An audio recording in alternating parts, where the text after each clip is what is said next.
I'm tactical today. I'm tactical. You gotta be, you muppet. We're talking Japanese. No, Japanese isn't easy, and that's okay. You know, finally, someone who says that. I'll elaborate. But for now, let's see what he has to say. This is from the channel Region Unlocked. Let's go. 5 years ago. Dang, I'm super excited to play this new Monster Hunter game.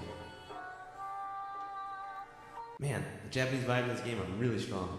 I should probably switch the voice language over to Japanese to better experience this. Hey, would you look at that? You can change the text to Japanese as well. I mean, if I spent some time learning Japanese, I could play this game fully in Japanese, and that would be even more immersive, right? I mean, at the end of the day, how hard can learning Japanese really be?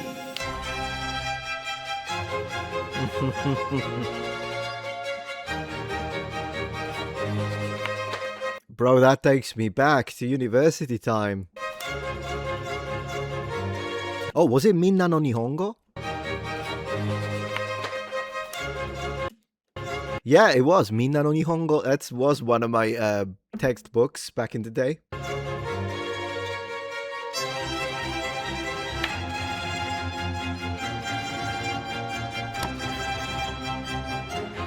Manga.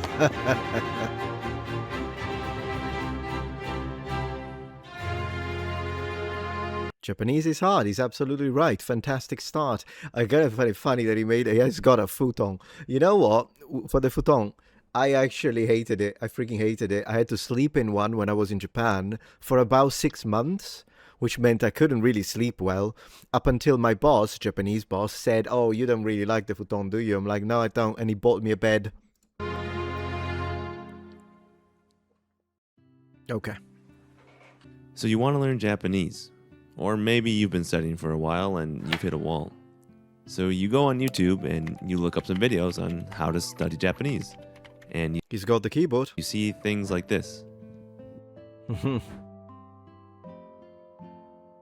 Absolutely no hate to these videos.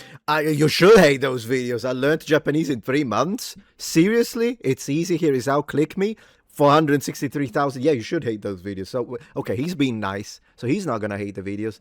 All right, so he's being nice and he's not going to hate the videos. I'm not going to be nice and I am going to hate the videos. Because you see, here's the thing. It took me 8 years, 4 of which in Japan, to reach fluency in Japanese. So I must be an absolute idiot, right? Because if people learn it in 3 months, I must be a cretin, an actual, like mentally challenged. I actually think they have pretty good content, and I regularly watch videos from several of these channels. But I feel they can be a little misleading, at least in their thumbnails and titles. Remove little. And it's not just these videos. You go to any Japanese forum online and you'll see stories of people talking about how they've been studying Japanese for 6 months and they're reading light novels 5 hours a day with no dictionary. They're full of shit. Or they're watching Japanese anime with no subtitles and they don't understand anything. 90% comprehension. That is such bullshit, okay, bro. I mean, I'm gonna be honest with you. I can watch an anime pretty easily and follow along, but it kind of depends on the anime. Because if you give me some of those, like for instance, Ghost in the Shell, yeah, good luck. You need like a degree in both philosophy, engineering, and cybersecurity if you want to actually understand it without a dictionary. Or they learn 2,000 kanji in under a year, and Japanese is actually easy, bro. Yeah. But that's not me. I appreciate it also because differently from them, then you're being real about it. You're being real about it. I did reach about 2,000 kanji and it took me years. It took me years. Now, it doesn't mean that just because it took me, for instance, 8 years to actually become fully fluent, maybe you're better than me and you could reach it in 6 years. Good for you. In 5 years. Good for you. It really is specific also as to how we define fluency, because for me, fluency is, in fact, I should say after 8 years, I'm a very high level of proficiency, like very high level of proficiency. But maybe the way you intend, you mean fluency, you just mean, you're conversational. You make some mistakes. You don't read a lot, but you do read some, and so you're fluent. If that's how you define fluency, I guess it didn't take me 8 years, but it still took a few years, and that's the reality of it. At all. So I wanted to offer my story of how an average guy went from 0 Japanese to a very average level of intermediate speaking in about 4 years. Now, that Okay. may not seem all that impressive when you look online and see all Of these course. crazy success stories, but I feel my experience is pretty standard. I'm It's not just standard, it's real. That's the difference. When they say they learned Japanese in 3 months, it's a lie. nowhere near fluent, whatever that means.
I'll have to say, if this happens still after 4 years, then probably the problem is that there is a methodological problem. So I think one thing that he has got over a lot of people is that he has put out this idea of I'm special, I'm better than you, which a lot of students, particularly in the Japanese community, you know that I'm right, have as an approach. I pronounce better, I say things better, I am gonna show off to everyone that I am the one who sounds actually like a Japanese native. All of that nonsense is very common within the Japanese learning language space. And he's already put that one on. He sounds like a pretty humble guy, understands that. But then again, there might be a methodological problem. I say that as someone who's also taught Japanese for many years professionally, and I used to work as a full-time interpreter at business for a specific kabushiki gaisha, so the società per azioni. How do you say that in English? Well, the structured companies, whatever they're called, whatever. So, yeah, I used to do that too. And the reality is that in 4 years, you shouldn't really forget easy words. And if you do, it's because you don't use them daily. You need to speak the language daily. This is a key. It's not the only component. There's a lot of things that go into it. But if someone were to ask me, what is the most important aspect of language learning? Speak daily. Speak daily. And I mean from day one. Now, the way you construct those sentences is going to be different between a very early beginner and an intermediate student and then an advanced student. Because if you're advanced, then yeah, you can just free flow speak as much as you want and then just try to add new vocabulary. If you're an intermediate, you can, but you have to be careful making sure that the sentences you say are correct, to make sure that you have enough grasp of the grammar. And if you're a beginner, you have to mimic and memorize pre-built sentences at first, so that because you're not ready to build your own. But speaking out loud every day is how you solve this. Because once you have said nichiyobi, getsuyobi, kayobi so many times, you're not going to forget them. Versus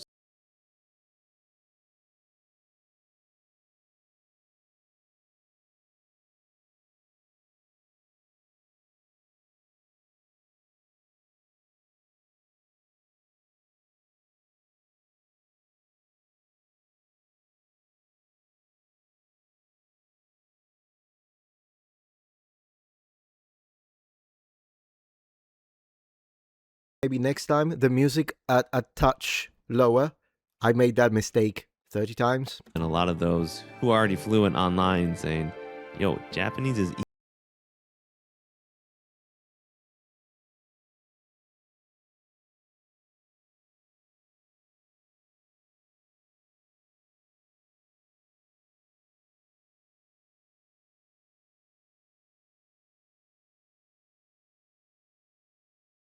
Hold up. Before we get started, disclaimer.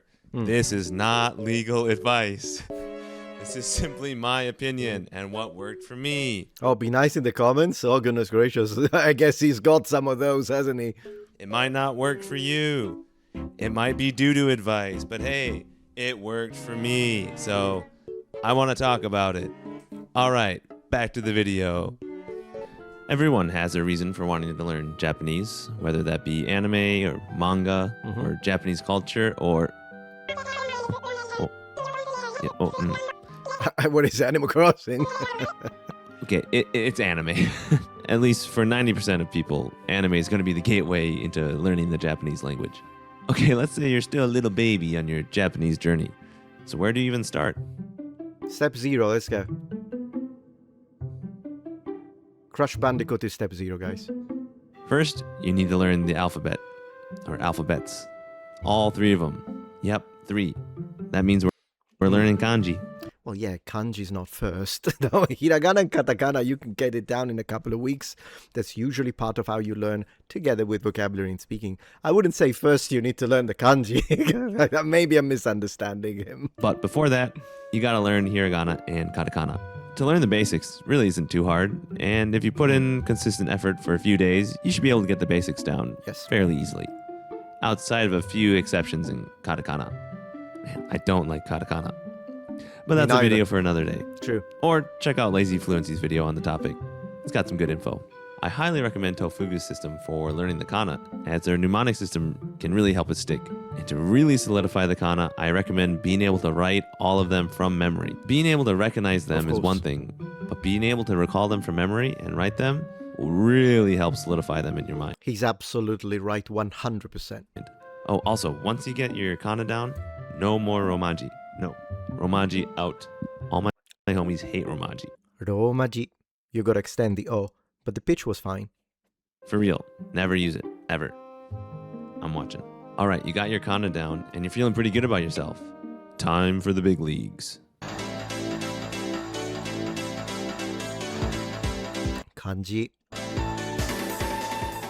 Okay, so having to learn 2,000 kanji may sound like an impossible task. But it's not as bad as it sounds. Kind of. There's a lot of readings and exceptions. Yeah, it's pretty hard, but worth it. It is as bad as it sounds, but it's fun if you like it. I mean, learning kanji is kind of like climbing a mountain. At first, it may seem really daunting or just flat out impossible. But if you just take it one step at a time, eventually you'll reach the top. Except with kanji, there is no top. It's like a never-ending mountain that just goes on forever, with some goalposts along the way. Regardless, there are ways to reach your goals.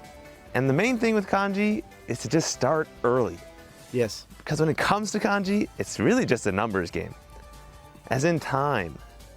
It's gonna take a really long time. Like a really long time to learn these things. Yes. So it's best to start early. So how do you even go about learning these things? Well, come on, let me show you. First. Man, the editing on this video, the production, how many views did he get? 30,000, come on, he deserves more than that.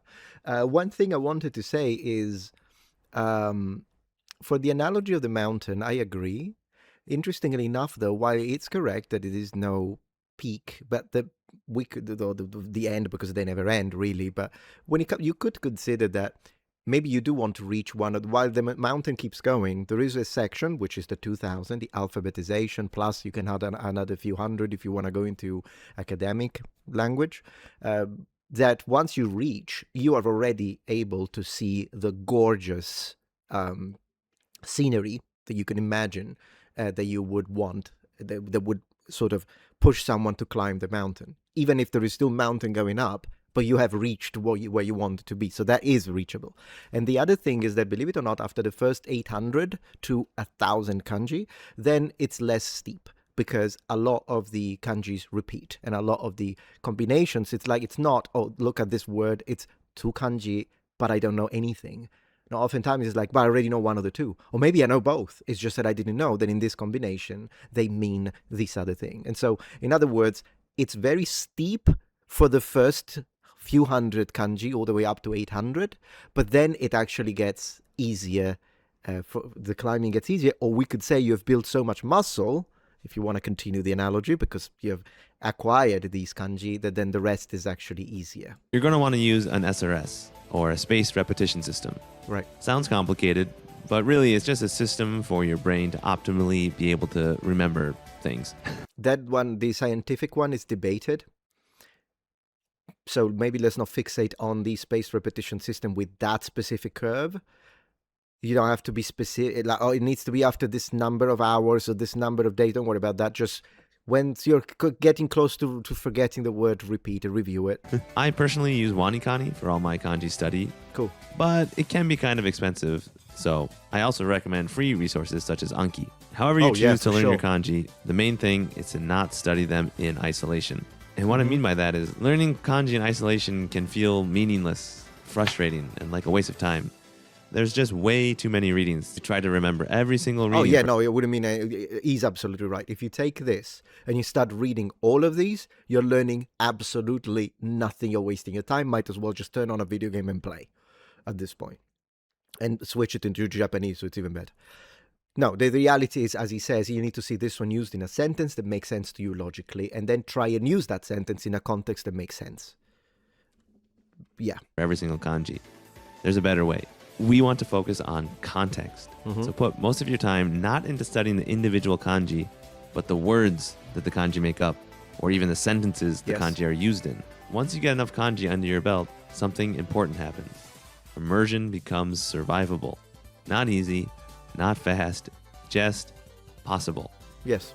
But more on that later. Oh, also, I wouldn't worry too much about writing kanji, unless it's a specific goal of yours. I don't know why people say this. I disagree with this one, because I've seen people say that, oh, you don't need to write kanjis. Even the Japanese are forgetting how to write it because they use phones to type. Bro, it's like the stroke. You're not going to get the strokes right. And then if you do need to write something, it's part of memorization. Don't just see it as, but when are you going to actually write a letter? Well, it's not just about letter. Don't you want to be able to, like, if I picked up English when I was in my late teens, it's my second language. Imagine, I understand that English is a lot easier to read and write, although then again, there are a lot of exceptions, aren't there? But then the reality is that imagine if I had decided to go about it this way. Oh, yeah, I can read English, but I don't need to write it. Or I don't need the writing system at all. And can you imagine now, well, I'm not going to be able to take down some notes. Like, imagine if someone tells me, hey, can you do these things for me? I'm like, yeah, let me type it. Let me write it. It's like, to me, it feels incomplete. If you don't laze out, don't find ways to become lazy about the language, because writing the kanji is a good way to memorize them, in fact. Be able to write the kanji, or it really helps you remember them. I've tried on multiple occasions to drill kanji by writing them, but it was really time-consuming. And it really didn't have a huge impact on my ability to recall the kanji after a long writing session. So I gave it up. It's a huge... I think you gave it up too soon. You're not supposed to gain the benefits after the session is over. You're supposed to continue the session on a daily basis. Smaller sessions. You don't need to do like 3 hours of writing kanji. I would never tell people to do that. But what I would do, and also the numbers. Don't, oh, look, I practiced 300 kanji in a day. That's nonsense. Maybe practice 10, but practice them right. And while you're at it, work on the pitch as well of these words, and then write them into sentences. So don't write the same kanji over and over and over again, but write it into a sentence. That will help, because kanji are built of radicals. These radicals have a connection to the meaning of the word. And so sometimes it can help you remember that rather than just being a sound, you now remember that this word has to do with water, it has to do with this, it has to do with a rice field, it has to do with whatever it is, the moon, and it might actually help, because remember, that's how the Japanese learn it. The natives do this. They write it. They do. Huge time commitment, and in my opinion, there are much better ways to use your time for studying. But overall, writing, unless you really want to, I just pass. But yeah, start learning kanji ASAP, as it's going to take a really long time. I mean, looking at WaniKani's website, they claim learn 2,000 kanji in just over a year. Oh, God. Yeah, right. Yeah, right. That's an absolutely insane pace that almost no one can keep up with. Of course. Unless you're waking up at 2 a.m. to do your new batch of reviews. True. You're not going to get there in a year. For me, I'm approaching year 5 of using WaniKani, and I'm still only on level 53 of 60. So yeah, a year? No. So take it slow and start early. Trust me, your future self will thank you. All right. Yeah, also because even if you can find someone who actually did that, they're like, oh no, but I know this person who did learn the 2000 kanjis in 12 months, kanji in 12 months. Great. You know what chances are? They can't speak for shit. Because that's all they did. You know what I mean? It's like, oh yeah, congratulations, but I can have a conversation with people and you can't. So what's the point? Unless you're like trying to win a championship, there is no need. The next step is immersion. Yes. The next step is immersion. The next step is immersion. Yes, immersion is important. Yes. Arguably the most important step of learning a language. I agree.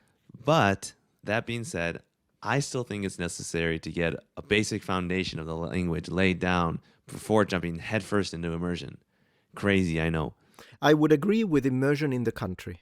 So if you want to immerse as moving on to the country, then you need, I would say, at least a year of study to know the basics so you can make the most, because it will actually speed up exponentially the growth if you go there with a base as opposed to going there without knowing anything. But then again, if you're in your daily, if you could try to, immersion is always going to be positive, I think, even if you're just starting. But I understand where he's going with it, and so I will agree with the general sentiment with maybe a few caveats. But some people really hate the idea of learning grammar and live and die by the just immerse bro philosophy. But this is my video, and I'm talking about my method. So I'm going to talk about grammar. This is what I recommend. Boom. The big guns. Yeah. Genki. Genki. If you've looked into learning Japanese at all, you've probably heard of it. Yeah, it's not perfect. I mean, no textbook is. But it's popular for a reason. And that popularity means there's so many supplementary resources online to help you through it. The pace that personally worked well for me was to do 1 chapter per week. Yeah, sometimes I'd miss a week, or sometimes I'd get through that chapter faster than a week, and that's okay. Yep. Overall, it was a very manageable rhythm alongside the other studying I was doing at the time. Also, try to do all the exercises, especially the ones that require writing. Trying to express your thoughts with the limited amount of Japanese you learn, I feel, is really valuable at these early stages. It forces you to engage with the grammar in a way that passive learning just can't. Also, again, no romaji. Yeah, no, it's strange that I don't think so. Immersion, it depends what you mean, because sounds like to you immersion is just, you just said learning it passively. So is to you, and this is a question I have for you, when you say immersion, do you mean just listening and that's it? Because then I would agree with you. Yeah, no, that's not great. You should do it, but probably like 40% of your study time should be dedicated to listening. When I say immersion, though, and sometimes, in fact, in my book, I specifically call it functional immersion, not because I want to be fancy, but because I know there are some people that when they hear immersion, they think you do nothing and just listen. Functional immersion is what I call a situation, a state where you are immersed in a language, 60% of it is production, and 40% of it is input. The rest is output. So you're still immersed, but part of that immersion is you speaking. Because you see, me right now living in an English-speaking country, I live in America, it means that if I go to the restaurant, I'm going to have to interact with people in English. But that creates output, not an input passive learning experience, but it's absolutely immersion. I am immersed in the culture and language. And that was the same when I was in Japan. So I do love, and on this channel, as well as my book, I do use specifically the term functional immersion to mean 60-40, output, input. No romaji. I'm serious. Get it out of there. I do find the vocab pacing in Genki to be kind of mid, so I just focus on learning the vocab as I mentioned before with your SRS. After Genki 1, I also recommend working through Genki 2. And if you keep up that about 1 chapter a week pace, you're looking at about a 6-month Japanese language learning adventure. Sounds good. Woohoo! I actually like that he called it adventure. Side note, if you do get stuck on anything in the Genki books, I highly recommend Tokini Andy's YouTube channel. He's got dedicated videos for every bit of grammar in the Genki books. Alongside Genki, I also use a few other grammar resources like Tai Kim's Guide and 80/20 Japanese. Not because you need to, but sometimes hearing the same grammar point explained in a different way can really help it click. Very good I'm point. here to defend myself again with Genki. A lot of people online hate Genki. I get it. Genki kind of sucks, but it's not bad either, and you're going to learn your grammar. It worked for me. But if you really don't want to use Genki, use something else. Find something that works for you. Whether it be Genki, Minna no Nihongo, Taikim's Guide, 80/20 Japanese, or if you'd rather use a website service, check out BoomPro. Or if you'd rather watch a video series, watch Kirdali. She explains.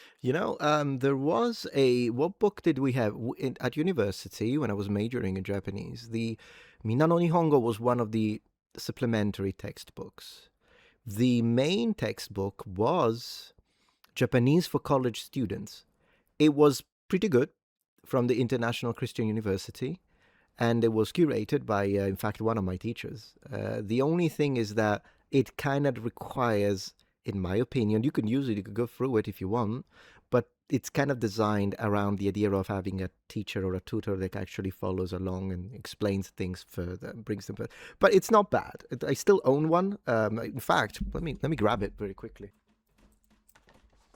Okay, so my version is in Italian. So it's Corso di Lingua Giapponese, because I picked it up in Italy. But it's from ICU, as I was saying. I think in English it's called Japanese for college students, but I could be wrong at this point, and it's been many years. There are a few volumes, and it's nice because it's white and orange, and I love the palette. So it's not a bad idea. Find the grammar in a completely different way that clicks with a lot of people. Give it a try, find what works for you, and learn your grammar. It's important. All right, back to the video. And once I had that basic foundation, grammar study slowly became less of a main focus and more of a support system. As I ran into patterns I didn't understand during immersion, I looked them up, referenced them, and move on. All right, speaking of immersion, let's get into the meat and potatoes. Stupid joke. Okay, so to be able to understand Japanese, you're going to need a lot of input. I mean a lot. I agree. There are tons and tons of videos out there on how to immerse, so I'll just talk about some of the tools I used. So when you first start out immersing, you aren't going to understand anything. Is what everyone says, but it don't have to be like that. Again. Yeah, as long as it's the level is, if you try and listen to something like an anime and you're a beginner, you won't understand anything. You'll understand the names of the characters. But if you get something that is your level +1, which is ideal, you will be able to understand. And there will be some things you won't, and that's good. In fact, if you understand everything, it means you're doing either your level or below, and you need a little challenge. Take those first few months to really lock down the grammar and some vocab before jumping headfirst into immersion. However, during those first few months, I still recommend doing some passive listening while you're studying to begin getting used to the sounds and rhythms of the language. Very good. Don't worry about trying to understand anything. Just let it wash over you. Only once you have some vocab and grammar under your belt do I recommend really jumping into immersion. I know there are some people that would have a lot of things to say when it comes to just let it wash and the only reason why I'm not attacking that necessarily, it's because he did say for the rhythm and pronunciation and sound of the language. So if that's the reason why he wants to let it play, even if he's not really understanding anything and not focusing on it, I don't have a problem with it. But of course, I would only recommend don't do it for 3 hours, because otherwise it means you need to be able to at least understand something. So at that point, I would say maybe do something that is your level or your level +1. Anyways, it's a pretty good video. I'm going to do a couple of more minutes. First up, we got reading. Reading is hard. Really hard. Did I mention it's hard yet? This language is hard, man. But it's also one of the best resources you've got once you get past the beginner stage. If you're reading on a computer, a pop-up dictionary is going to become your best friend. There are a bunch of options out there, but I mainly use Tenten and Yomitan. They're really easy to set up, really convenient, and kind of essential if you don't want to lose your mind when you first start out reading. When you first start out with reading, I recommend looking at some graded readers. Taroku Graded Readers is a great free resource to get started with. They're stories designed to let you actually finish them, which can be a huge motivation bump. Once reading starts to become a little less terrifying, I highly recommend Satori Reader. It's a collection of short stories written specifically for Japanese learners to bridge that gap from study materials to real native material. What makes it so useful is that everything's supported. You got vocab lookups, grammar explanations, and you can link your Wanikani account, in which it'll hide all the furigana of the kanji you've studied, which is a great way to reinforce the kanji you've been studying over at Wanikani. Overall, it's a really great service. Not sponsored. Yet. Eventually. All right, so we're 15 minutes in. There are 20 more minutes left. So if you liked this video and you're like, oh, but I want to hear the other pieces of advice or information that he wants to share, do click the link in the description and pinned comment. And thank you very much for watching and joining Metatron's Academy. Have a good one. If you're enjoying this video so far, please take a moment to check out my Patreon page. With as little as a $5 support, you can help us ensure that we can continue to produce high quality and high researched content. And at the same time, you get access to polls, extra videos, unlisted streams, and much more. Thank you so much.